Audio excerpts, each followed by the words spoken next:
Hello and welcome to another episode of today's GK. I am Pooja Trivedi, and in this segment we bring to you objective questions on a daily basis to help you crack prelims. So let's begin with the practice question of last segment. Consider the following statements with reference to the Lingaraj temple. It is believed to have been built by the Somvanshi king Yayati I. It is built in red stone and is a classic example of Kalinga style of architecture. It signifies the syncretization of Shaivism and Vaishnavism sects in Odisha. So, which of the statements given above is or are correct? 1 and 2 only, 2 and 3 only, 1 and 3 only, 1, 2 and 3. The correct answer to this question is D, 1, 2 and 3. All the statements are correct. Moving on. Archaeological Survey of India officials sought inquiry into the demolitions by Bhubaneswar Development Authority around the 12th century Lingaraj temple in Odisha. So if we talk about Archaeological Survey of India, it was established in the year 1861 and it saw Alexander Cunningham as its first Director General. And if we talk about under which ministry it is placed under the Ministry of Culture. And what does it do basically? It preserves the heritage, the archaeological heritage of India, right? Moving on, Lingaraj temple, built in 11th century AD, is dedicated to Lord Shiva and is considered as the largest temple of the city Bhubaneswar. It is believed to have been built by the Somvanshi king Yayati I. The main tower of this temple measures 180 feet in height. It is built in red stone and is a classic example of Kalinga style of architecture. The temple is divided into 4 sections. Garbhagriha, that is the sanctum sanctorum, where the idol of the Lord is placed. Yajnashala, which is the hall for prayers. Bhog Mandap, which is the hall of offering. And the Natyashala, that is the hall of dance. The sprawling temple complex has 150 subsidiary shrines. तो अगर हम बात करें कि subsidiary shrines होती क्या हैं? Subsidiary shrines वो होती हैं जो मेन आइडल, जो मेन लॉर्ड होते हैं, उनके अलावा भी जो भगवान होते हैं, जो आइडल्स होती हैं डिफरेंट, वो अलग अलग श्राइन्स में या अलग अलग छोटे टेम्पल्स में रखी होती हैं. उन्हें हम सब्सिडरी श्राइन्स कहते हैं. ठीक है. So Lingaraj is referred to as Swayambhu, that is self originated Shivling. Another important aspect of the temple is that it signifies the syncretization of Shaivism as well as Vaishnavism sects in Odisha. So moving on to the first question of today's GK. With reference to Foreign Contribution Regulation Act of 2010, you have to consider the following given statements. It is implemented by the Ministry of Home Affairs. Under the Act, organizations are required to register themselves every 3 years. So which of the statements given above is or are correct? 1 only, 2 only, both 1 and 2, neither 1 nor 2. The correct answer to this question is A, that is 1 only. So recently, the Ministry of Home Affairs issued new regulations, new guidelines to banks under Foreign Contribution Regulation Act of 2010. It states that the donations received in Indian rupees by non-governmental organizations and associations from any foreign source should be treated as foreign contribution. So why is the government giving such guidelines? Because foreign contributions are seldom, not every time, but seldom used to threaten the security, integrity and sovereignty of one country. Why? Because that money could be used for money laundering properly, making an organization for turning black into white the money, and also to spread propaganda against that host country, and even to supply illegal weapons. So that is why the government is actually, because of the rising threat to India, is doing so. Alright, moving on. If we talk about Foreign Contribution Regulation Act of 2010, foreign funding of persons in India is regulated under the FCRA Act and is implemented by the Ministry of Home Affairs. Keep this in mind. Individuals are permitted to accept foreign contributions without permission of Ministry of Home Affairs. However, the monetary limit for acceptance of such foreign contributions shall be less than Rs 25,000 The act ensures that the recipients of foreign contributions adhere to the stated purpose for which such contributions has been obtained. So the purpose here is that suppose I am accepting a foreign contribution, I have an NGO, but I actually deal with the welfare of the blind children, but now I have relocated those funds for the purpose of some other usage. So this is not acceptable under the FCRA Act, alright? And under the Act, organizations are required to register themselves every 5 years, not 3 years. Moving on to the next question. With reference to Union Budget, consider the following statements. According to Article 112 of the Indian Constitution, the Union Budget of a year is referred to as the Annual Financial Statement. The Department of Economic Affairs and the Ministry of Finance is the nodal body responsible for preparing the budget. Which of the statements given above is or are correct? 1 only, 2 only, both 1 and 2, neither 1 nor 2. The correct answer to this question is C, that is both 1 and 2. Both the statements are correct. So budget and constitutional provisions related to it are as such. According to Article 112 of the Indian Constitution, the Union Budget of a year is referred to as the Annual Financial Statement. तो अगर हम बात करें budget word की, ये word जो है as budget नहीं लिखा होता है हमारे कॉन्स्टिट्यूशन में, इसको कहते हैं एनुअल फाइनेंशियल स्टेटमेंट, जो आर्टिकल 112 के अंडर है. Alright, so it's not actually referred to as budget but annual financial statement, keep that in mind. It is a statement of the estimated receipts and expenditure of the government in a financial year. Overall, the budget has estimates of revenue and capital receipts, ways and means to raise the revenue, estimates of expenditure, details of the actual receipts and expenditure of the closing financial year, and the reasons for any deficit or surplus in that year. All right. The economic and financial policy of the coming year, taxation proposals, prospects of revenue, spending program and introduction of new schemes and projects. In Parliament, the budget goes through 6 stages. Alright, so first of all, we have the presentation of the budget, then comes general discussion over it. जब presentation होगा, उसी के बाद discussion होगा, of course. उसके बाद होता है scrutiny by departmental committees. अलग अलग डिपार्टमेंट की कमिटीज जो बैठती हैं उसे स्क्रूटनाइज करती हैं to see that it is not being foreseeing that it has economic prudence, right? It is not showing over expenditure over something. And also after that, then happens demands for grants, then comes passing an appropriation bill, then passing of finance bill. The budget division of Department of Economic Affairs in the Ministry of Finance is the nodal body responsible for preparing the budget. And if this year's budget, if we talk about, it was the first ever paperless budget of India. That means it was not printed on paper, but it was being read through a made in India tablet. All right, moving on. Let's talk about our next question. The walking while trans ban recently seen in the news is related to which of the following cities? Paris, Madrid, London, New York. The correct answer to this question is D, that is New York. New York Governor Andrew Cuomo signed a bill repealing a controversial law known as the walking while trans ban, which has been widely criticized for disproportionately discriminating against transgender people of color. So as we know that transgenders already have so many premises for discrimination, first is the gender itself. And then comes another layer of discrimination, that is the color. That means the transgender people belonging to black community, brown community, or from some other ethnic group, they are being discriminated against.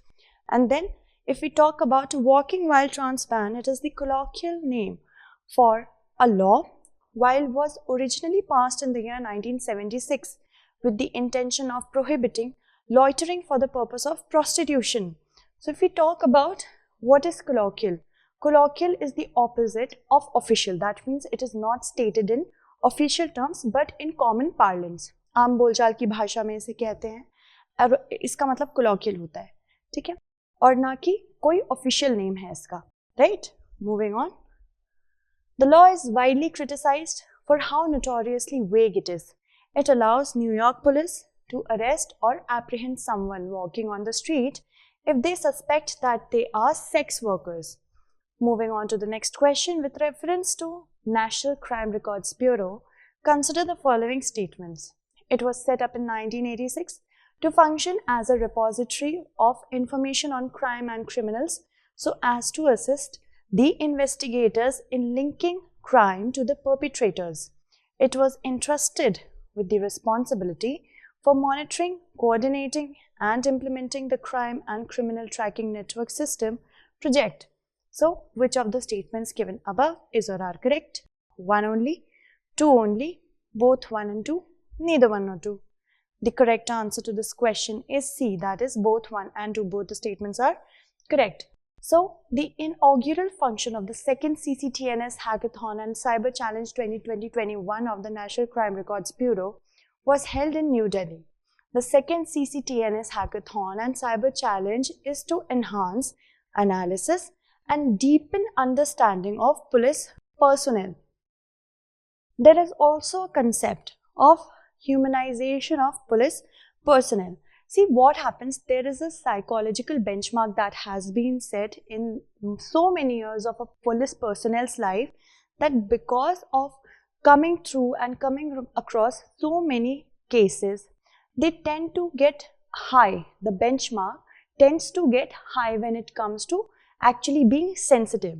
So, how to deepen the understanding of police personnel from the normal citizen's perspective as well as from the perspective of the police personnel themselves. This needs to be enhanced in order to overhauling the entire structure of the police system. Alright. So, National Crime Records Bureau, NCRB, was set up in 1986 to function as a repository of information on crime and criminals so as to assist the investigators in linking crime to the perpetrators based on the recommendations of the Tandon Committee, National Police Commission and the MHA's task force. And please be very thorough with which committee came into force or came into being in which year, because in the prelims question they may ask you that what was the entire timeline of different commissions. Alright, moving on. Subsequently, NCRB was entrusted with the responsibility for monitoring, coordinating and implementing the Crime and Criminal Tracking Network System project in the year 2009.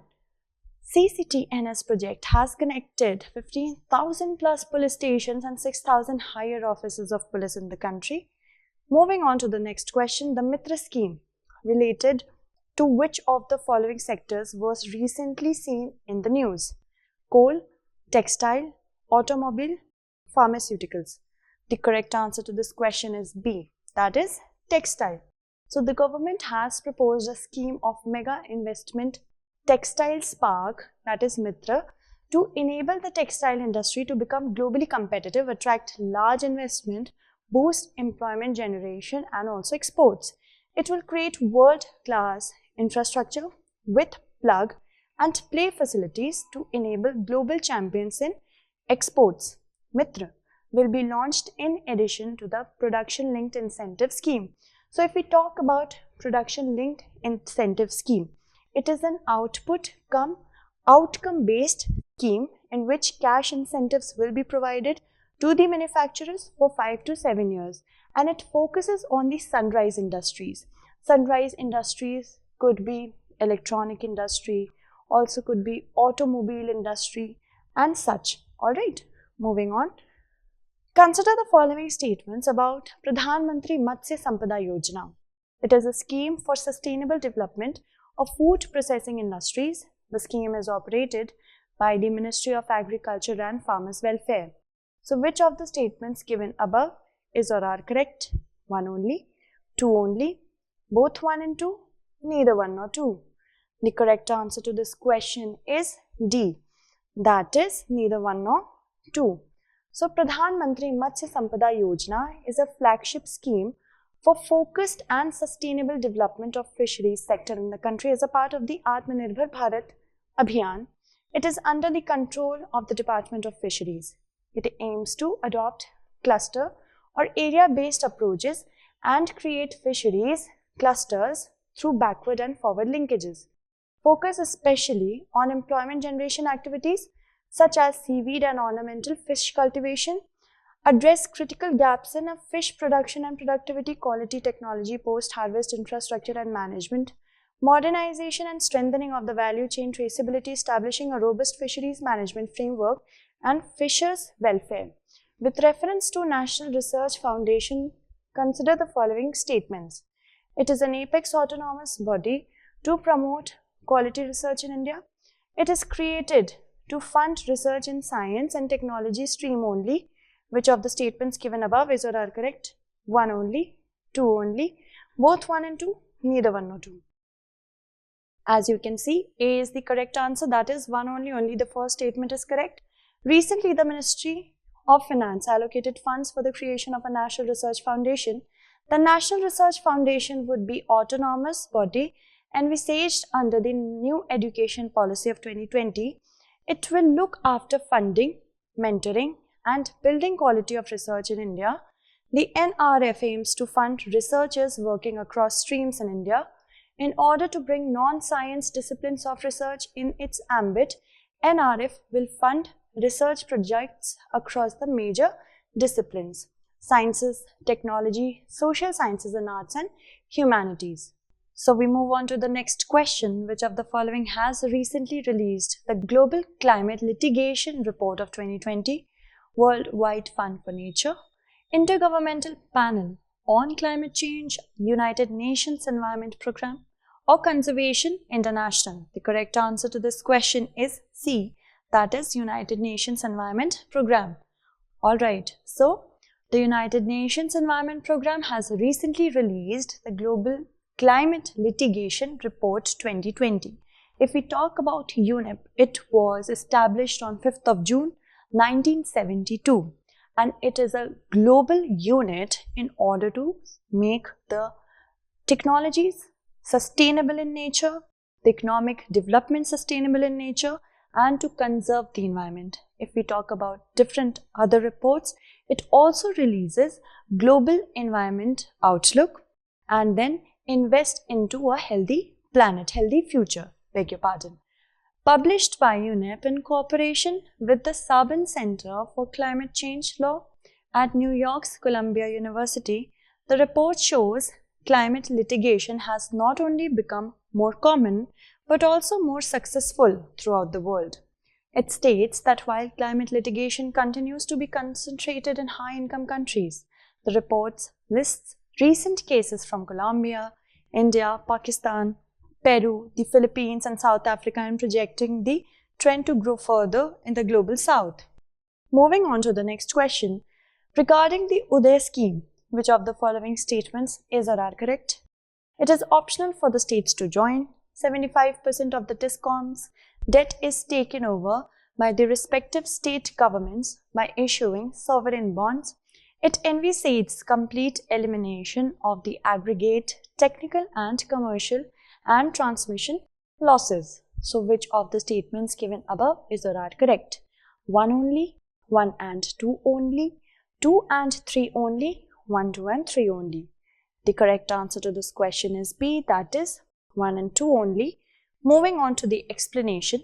Now, Uday scheme was launched by Union Power Ministry for financial turnaround and revival packages for state DISCOMs, as the state DISCOMs are reeling under pressure of losses. So that is why this particular scheme has been introduced, and the scheme is optional for the states to join. It's not a compulsion. Components of the scheme, if we talk about, takeover of 75% of DISCOM's debt by the respective state government by issuing sovereign bonds to pay back the lenders. Remaining 25% of the debt will be issued by DISCOMs in the form of bonds, and reduction in AT&C and transmission losses, not complete elimination, through energy efficiency measures such as efficient LED bulbs, agricultural pumps, fans and air conditioners. Now, which of the following wetlands are parts wetland of India and that are in the Montrix record? Keoladeo National Park, Loktak Lake, Chilka Lake. Select the correct answer using the codes given below. 1 and 2 only, 2 only, 2 and 3 only, 1, 2 and 3. The correct answer to this question is A, that is 1 and 2 only. Montrix Record is a register of wetland sites on the list of wetlands of international importance where changes in ecological character have occurred, are occurring, or are likely to occur as a result of technological developments, pollution, or other human interference. Wetlands of India that are in Montrix Record are Keoladev National Park and Loktak Lake. First belongs to Rajasthan, second belongs to Manipur, and Chilka Lake, of course, was placed in the record, but it was later removed from it. And the Indian government, the state government, was highly appreciated for the conservation of this wetland. Alright, moving on. Let's look at the practice question of our next segment. Consider the following statements about the National Population Register. It is a register of the usual residents of the country. A usual resident is defined as a person who has resided in a local area for the past 1 year, and it will be conducted by the Office of Registrar General of India under the Home Ministry. So, which of the statements given below is or are correct? 1 only, 1 and 3 only, 2 and 3 only, 1, 2 and 3 only. So, I hope you will be able to answer it correctly in the comment segment. That's it for today. Tomorrow we shall meet again with another segment. Until then, stay updated and thank you so much for watching.